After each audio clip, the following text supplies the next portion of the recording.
Sa huling taya ng BFP, 20 bahay ang nasunog. Hindi pa rin matiyak ang sanhi nito. Samantala, nabundol ng kotse sa Davao City ang isang batang lalaki. Nagmamadali raw tumawid ng kalsada ang bata para makatakas sa pinagnakawan niya umanong computer shop. Makibalita tayo kay Rose Bernales ng GMA Davao. Nabundol ng kotse sa Sandawa Road, Davao City ang 12 taong gulang na lalaking ito. Sugat sa ulo at ipapang bahagi ng katawan ang tinamo ng bata.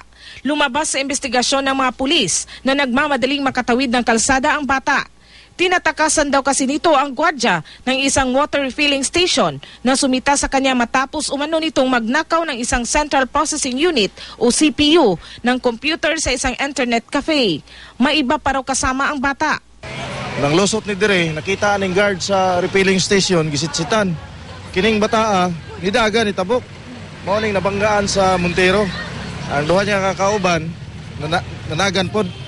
Ayon sa bantay ng internet cafe, maraming beses na silang nanakawan ng CPU pero di raw sila sigurado kung iisang grupo lang ng mga menor de edad ang mga nagnanakaw.